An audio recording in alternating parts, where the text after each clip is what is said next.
जय Hind students, I am Prathamesh Ranjani और मैं आप सभी का एसएसबी मंत्रा गाइडेंस सीरीज के इस नए वीडियो में बहुत बहुत स्वागत करता हूं। आज इस टॉपिक के बारे में हम बात करने वाले हैं वो है पर्सनल इंटरव्यू, जो कि आपके एसएसबी प्रोसेस का एक बहुत ही महत्वपूर्ण चरण होता है और आपके रिकमेंडेशन के अंदर एक बहुत ही मेजर रोल प्ले करता है।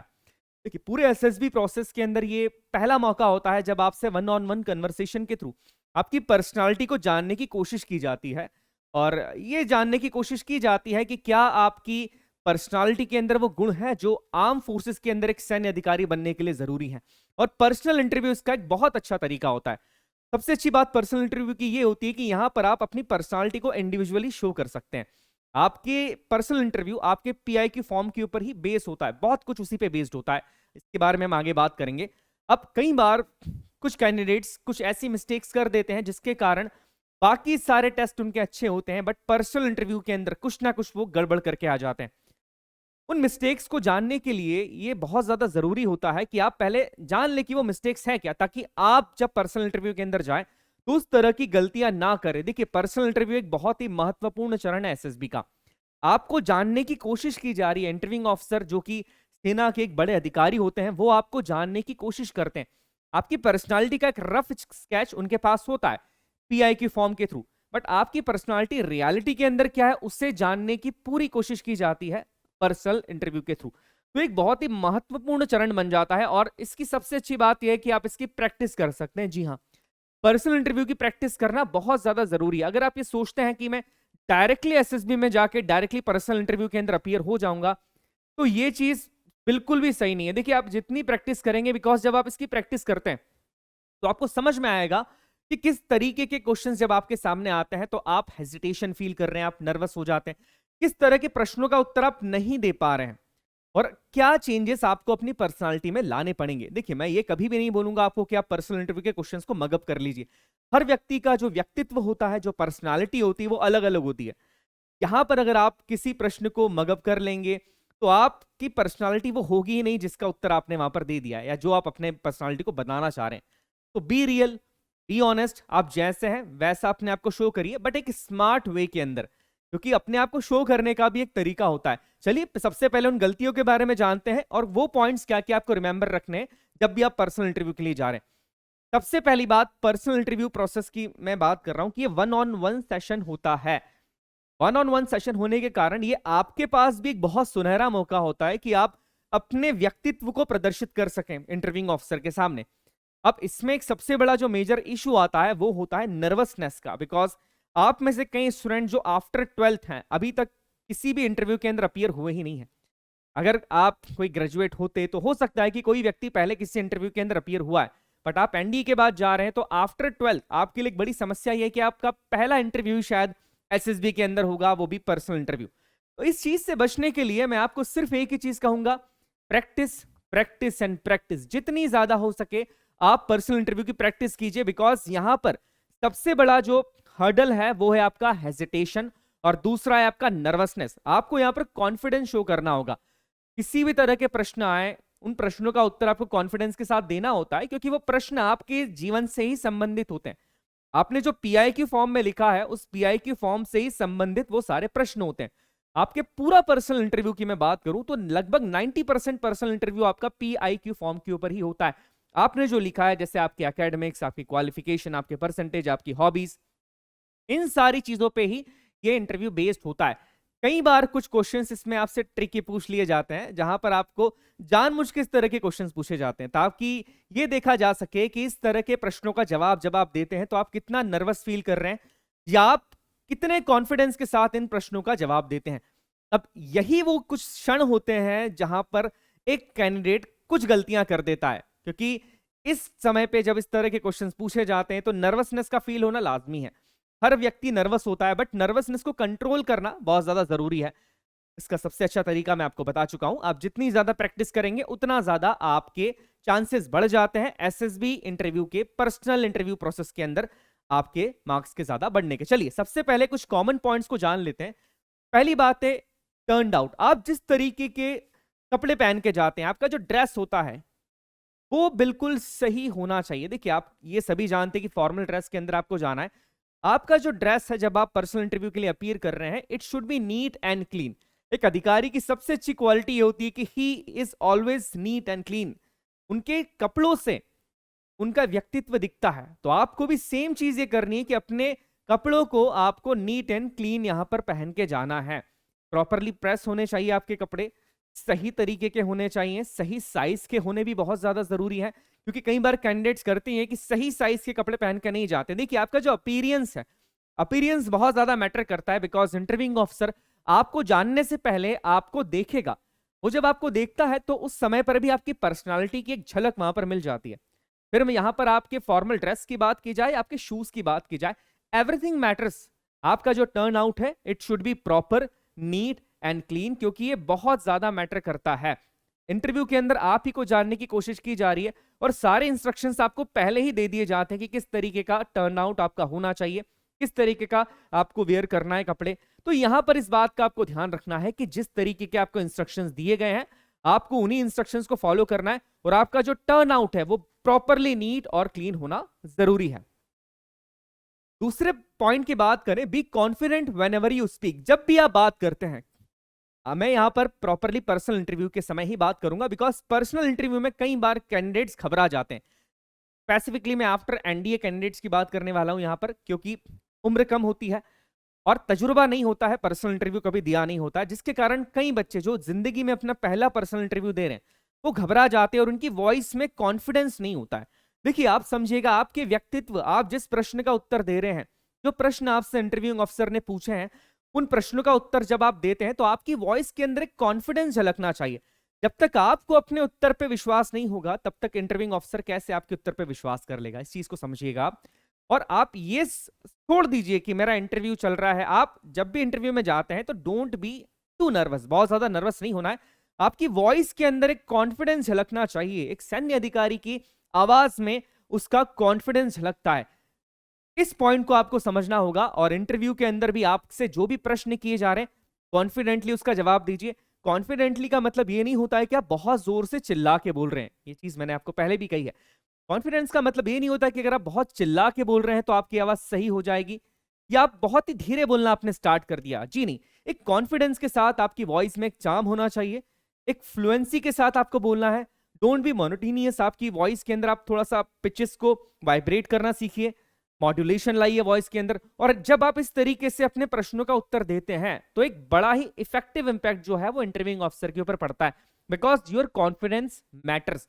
एक सैन्य अधिकारी के तौर पे आपका कॉन्फिडेंट होना ये बहुत महत्वपूर्ण आपका एक गुण होता है। तो इस पॉइंट को आपको याद रखना है कि जब भी आप बोल रहे हैं, बी कॉन्फिडेंट। डरिए मत। किसी प्रश्न का उत्तर अगर आपको नहीं आ रहा है तो वहां पर आप फॉर्मली मना कर सकते हैं कि आपको इस प्रश्न का उत्तर नहीं आता है।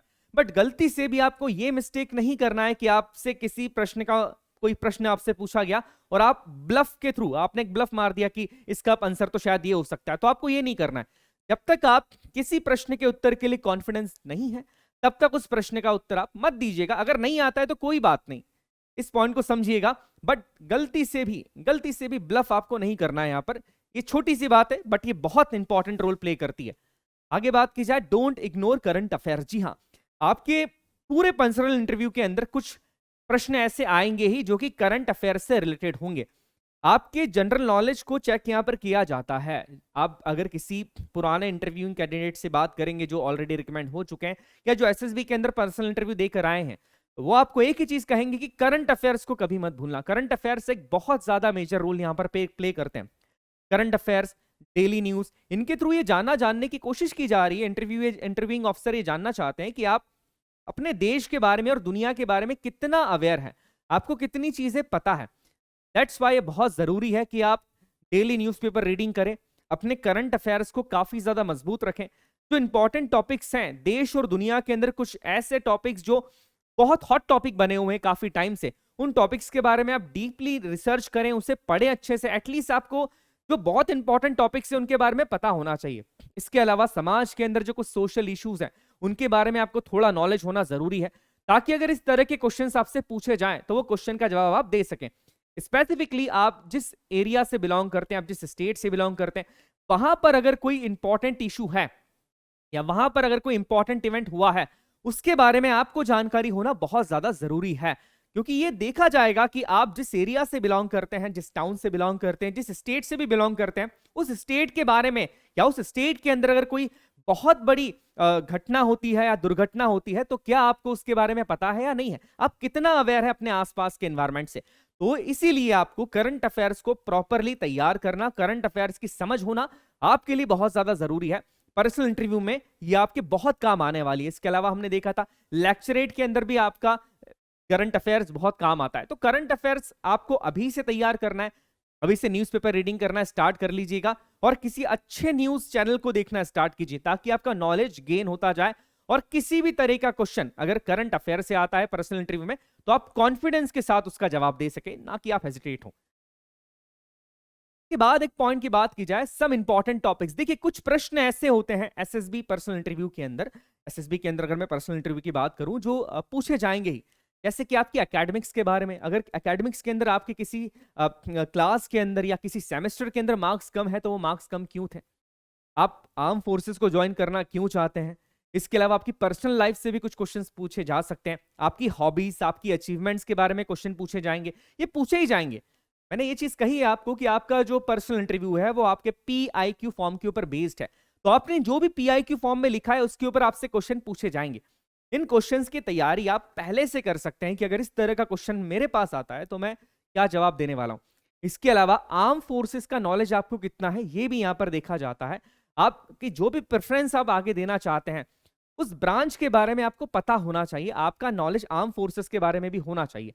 तो ये कुछ चीजें ऐसी हैं जिनकी प्रिपरेशन आपको करनी होगी, क्योंकि देखिए कुछ डाइसी क्वेश्चंस की अगर यहाँ पर बात की जाए कि आपके इस क्लास में इतने कम परसेंटेज क्यों आए थे, क्या रीजन था, तो ये कुछ क्वेश्चंस ऐसे होते हैं जिनको लेकर जब ये क्वेश्चन पूछे जाते हैं, इंटरव्यूइंग ऑफिसर ये क्वेश्चन पूछता है, तो कैंडिडेट बहुत नर्वस फील करते हैं और उनके पास कोई जवाब नहीं होता। अब इस तरह के जब प्रश्न पूछे जाते हैं तो आपको एक कॉन्फिडेंस के साथ इसका जवाब आप तभी दे पाएंगे जब आप पहले से इस तरह के प्रश्न के लिए प्रिपेयर है। मैं ये नहीं कह रहा हूं कि आप किसी बुक से इसका आंसर मगअप कर लीजिए। देखिए सच बोलिएगा, बी ऑनेस्ट, क्यों कम आए थे आप ऑनेस्टली बता दीजिए कि ये रीजन था या ये रीजन रहा है, इसलिए आपके जो मार्क्स हैं वो थोड़े से कम आए थे। पॉइंट को याद रखिए। बट इस तरह के कुछ क्वेश्चंस जो कि पूछे जाते ही हैं, जो पूछे जाएंगे ही, आपकी हॉबीज के बारे में पूछा जाएगा, आपके एकेडमिक्स के बारे में पूछा जा रहा है, आपके टाउन के बारे में भी पूछा जाएगा। तो इन क्वेश्चंस के लिए आप अपने आप को प्रिपेयर रखिएगा, शुरुआत से इसकी तैयारी आप कर सकते हैं। आगे बात की जाए your technical and academic knowledge. जी हाँ, ये एक बड़ा महत्वपूर्ण क्वेश्चन होता है। अगर आप ग्रेजुएशन के बाद जा रहे हैं, आपने बीटेक करा है, तो आपसे टेक्निकल नॉलेज का कोई क्वेश्चन पूछा ही जाएगा। या अगर आप एनडीए के बाद जा रहे हैं, एनडीए के थ्रू जा रहे हैं, तो आप 12th को पास करके जा रहे हैं, उस समय पर भी आपके जो एकेडमिक्स के अंदर सब्जेक्ट्स थे उससे रिलेटेड कोई ना कोई क्वेश्चन पूछा जा सकता है। जैसे पर्सनल इंटरव्यू के अंदर नॉर्मली देखते हैं कि फिजिक्स से रिलेटेड और मैथ्स से रिलेटेड क्वेश्चन कई बार पूछ लेते हैं इंटरव्यूइंग ऑफिसर। तो आपको अपने सब्जेक्ट्स का एक साउंड नॉलेज होना जरूरी है, बिकॉज आप उस एग्जाम को क्लियर करके आए हैं। आपने अगर 12th क्लियर किया है, आपने अगर ग्रेजुएट होके आप एग्जाम ग्रेजुएट होने के बाद आप एसएसबी के अंदर अपीयर हो रहे हैं, तो आप किसी डिग्री को या किसी आप सर्टिफिकेट को लेकर ही आए हैं।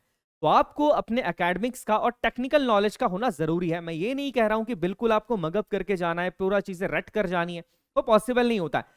बट एटलीस्ट आप किस तरीके से आपने उस एग्जामिनेशन के अंदर परफॉर्म किया है, उसी से पता लग जाता है कि आपका नॉलेज कितना होगा। बट स्टिल आपसे कुछ क्वेश्चंस बेसिकली पूछे ही जाएंगे, तो इस बात का आपको ध्यान रखना है कि टेक्निकल और एकेडमिक नॉलेज आपका जो भी है उसे आप ब्रशअप कीजिएगा, उसे एक बार देख लीजिएगा, ताकि एसएसबी इंटरव्यू के अंदर जब भी आपसे इस तरीके का कोई क्वेश्चन आए तो आप रुक ना जाएं, आप हेजिटेट ना हो, आप नर्वस ना हो जाए, बिकॉज नर्वसनेस जो है वो पूरे आपके इंटरव्यू को खराब कर देती है।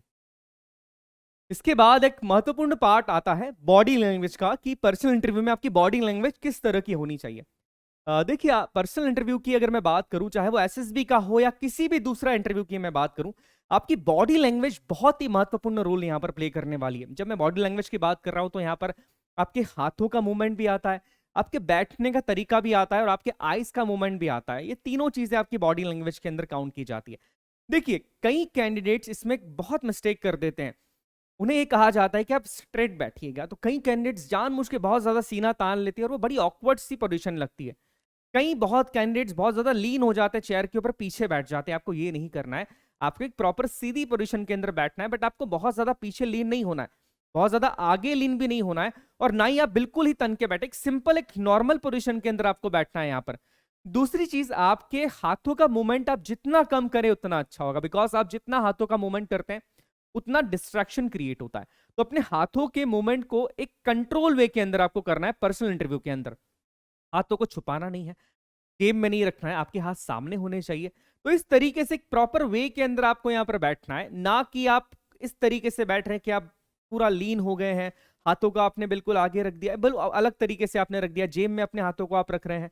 ये तरीका बिल्कुल भी ठीक नहीं माना जाता है, बिकॉज आपके बैठने की पोजीशन ही आपकी पर्सनालिटी को कहीं ना कहीं दिखाती है कि आपकी पर्सनालिटी किस तरीके की है। और पर्सनल इंटरव्यू के अंदर बॉडी लैंग्वेज एक बहुत ही महत्वपूर्ण रोल प्ले करती है। दूसरी बात हम करते हैं आपके आई कांटेक्ट की।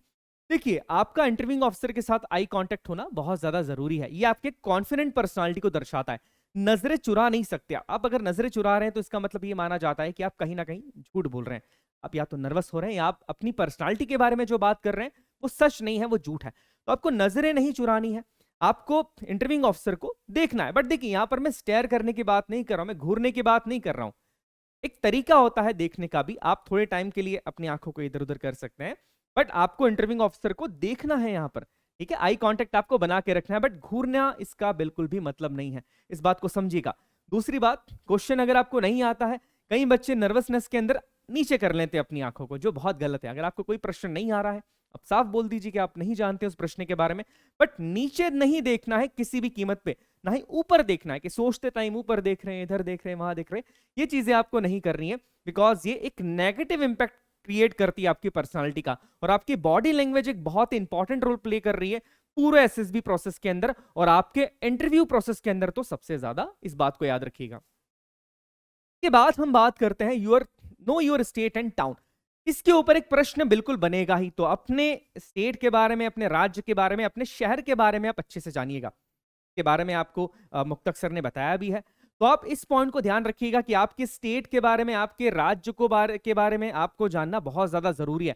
बिकॉज आप किस स्टेट से बिलोंग करते हैं, उस स्टेट की हिस्ट्री, उस स्टेट का कल्चर, आपको कितना नॉलेज है, आप अपने आसपास की सराउंडिंग से कितने ज्यादा नॉलेजेबल है, आपको कितना पता है आपके स्टेट में क्या चल रहा है, क्या नहीं चल रहा है। इन चीजों के बारे में ज्ञान होना आपको यहां पर जरूरी है। आपके टाउन के अंदर कोई बड़ी घटना हुई है, दुर्घटना हुई है, कोई इंसिडेंट हुआ है, उसके बारे में जानना जरूरी है। तो ये चीज अवॉइड मत कीजिएगा, ये पॉइंट बहुत ज्यादा महत्वपूर्ण होता है और कई कैंडिडेट्स इस चीज को अवॉइड कर देते हैं। मैं बार बार एक ही चीज आपसे बोल रहा हूं कि आपका पूरा इंटरव्यू आपके पीआई की फॉर्म के ऊपर बेस्ड होने वाला है, और आपके पीआई की फॉर्म के अंदर आपका जन्म का दिनांक भी होता है और जन्म का स्थान भी होता है। तो जिस स्थान पे आपने जन्म लिया है, जहां पर आप रह रहे हैं, वहां के बारे में आपको जानना बहुत ज्यादा जरूरी है। इस पॉइंट को आपको याद रखना है। आगे बात की जाए, be your self, be honest. आप जैसे हैं आप वैसे अपने आप को प्रेजेंट कीजिए, बट याद रखिएगा अपने आप को प्रेजेंट करने का भी एक तरीका होता है। सही तरीके से आपको अपने आप को प्रेजेंट करना है। बी यूर सेल्फ, फेक मत बनिए।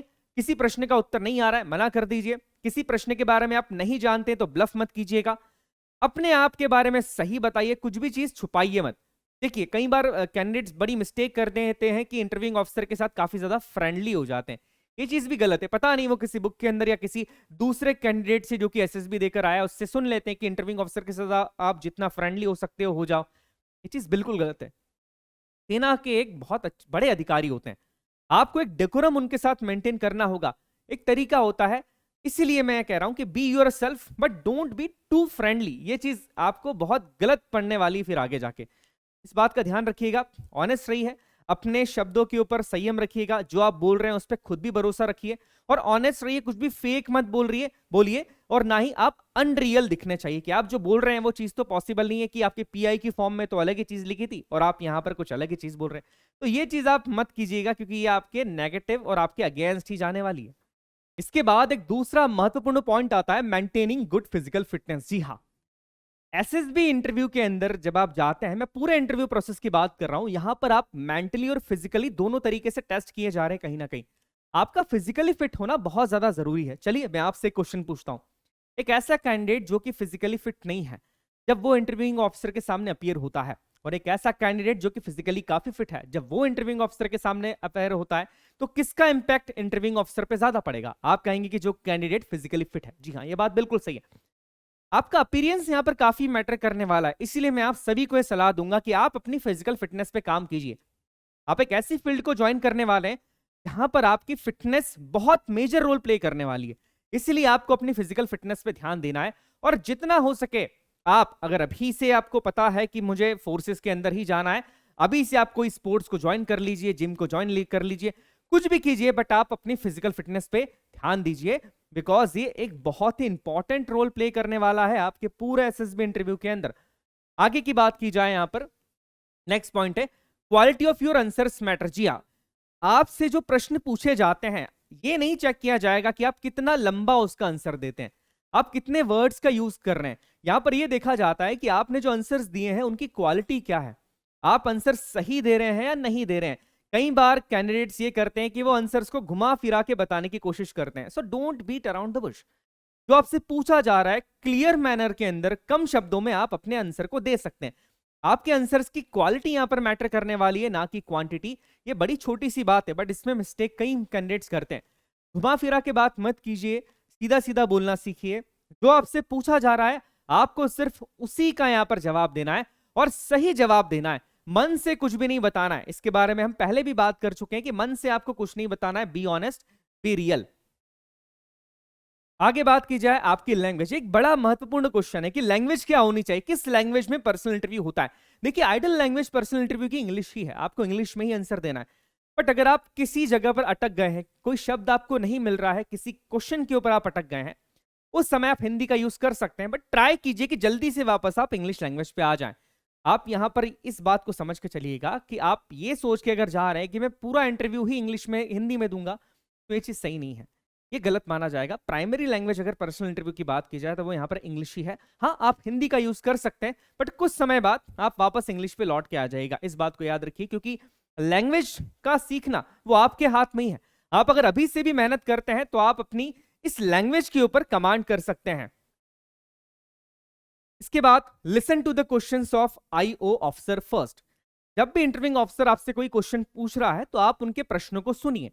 कई कैंडिडेट्स ये करते हैं कि इंटरव्यूइंग ऑफिसर का प्रश्न खत्म नहीं होता है उससे पहले ही वो आंसर दे देते हैं। You have to be a good listener. आपको संयम के साथ, शांति के साथ उनके प्रश्नों को सुनना होगा कि वो आपसे कहना क्या चाह रहे हैं। जब तक आप प्रश्न को सही तरीके से नहीं सुनेंगे तब तक आप आंसर कैसे दे सकते हैं। कई बार हम करते हैं भी ये है कि एक्साइटमेंट के अंदर जब हम नॉर्मल लाइफ में भी किसी से बात करते हैं तो सामने वाले की बात को कंप्लीट होने से पहले ही हम उसकी बात को काट देते हैं और उसका आंसर देने लगते हैं, या सामने वाले की बात को कंप्लीट करने से पहले ही हम अपनी बात को बोलना स्टार्ट कर देते हैं, जो कि काफी गलत माना जाता है। ये सही मैनर्स भी नहीं है। और यहां पर यह चीज आपको ध्यान रखना है कि आप एक इंटरव्यू के अंदर आए हैं। आपके इंटरव्यू के अंदर आपको उन सवालों का जवाब देना है जो आपसे पूछा जा रहा है। तो जब तक आप उन सवालों को सही तरीके से सुनेंगे ही नहीं, आप जवाब कैसे देंगे। तो कभी भी इंटरव्यूइंग ऑफिसर को बीच में इंटरप्ट मत कीजिए। शांति से किसी भी सवाल का, जो भी क्वेश्चन आपसे पूछा जा रहा है, उसको सुनिए।